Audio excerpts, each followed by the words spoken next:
Let's talk about email, instant messaging, and text messaging throughout the business workplace. Many companies today use all three methods of communication in the workplace. Um, some use only one or two of those methods, and some of them actually don't use any. I would say nowadays most people all use email for their communication. Some of them use the others. The company that I work for, we mainly use email and the telephones. Where I work, your phones that you have can only be called to other extensions throughout the facility. In order to make an outside call, you have to call an operator and go from there. For emails is the same way. The only emails that you can send are to other employees. There is no outside email for most staff. Some staff do have outside email that have to deal with other customers outside of the company. A lot of us only have the email that can go to the other coworkers, though. The company that I work for does not have instant messaging. I don't think that's a bad idea. I think that would be great, maybe if we did have that, but unfortunately we don't. And we also do not do any text messaging. There's no cell phones allowed in the company that I work for. We're not allowed to have them at the facility at all as soon as we go into the building. So text messaging's a no-go. When you are writing emails, though, it's very important to be business conscious. Make sure that you're giving a clear message of what the email's supposed to be.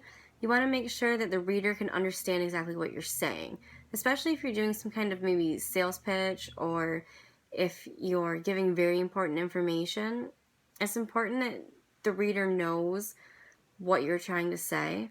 To reference Turk, Chan, and Bryda, unfocused writing makes unfair demands on a reader, while concise writing shows respect for a reader's time. That's pretty straightforward. You want the email to be clear. You want them to understand what you're saying. It's very important. Email is a wonderful thing if it's used correctly. According to our textbook, some advantages of using email is it allows communication 24 hours a day, 365 days a year, which is great. You can't say that with many other older school forms that they had for communication. It also reduces telephone interruptions by delivering messages that are unlikely to require a verbal response, saves companies the cost of long-distance telephone bills and postal mailouts, and it reduces the need to print messages. That's according to our textbook and authors Lehman and Dufresne. If you want to print emails, you also can. You can have a hard copy for your files if you need to. I know I do that at work sometimes. Sometimes I have to do that. You can also categorize your email into different folders. For example, my personal email account, I have separate folders for receipts, work, personal, I think that, and school. So I can keep all of my emails throughout those folders, and they're very quick to just go through. As for instant messaging in the business world, I can't really touch on that.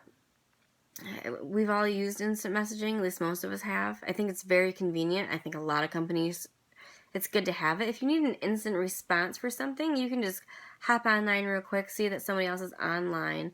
And it's super easy to send them a message and have them hurry up and send you one back. The least professional, I think, form of communication would be text messaging. A lot of companies, I'm sure, probably do that today with the advances in technology. Mine doesn't. I'm not too familiar with that from the business standpoint, but I'm sure it works. My only advice would be to make sure you send outlines, or use outlines, for your emails. Make sure you're proofreading all messages. You know who the recipients are. You know what the message is trying to say. And you need to make sure you're clear. Always be business conscious, no matter what way you're communicating. And always show professionalism in any of your communications.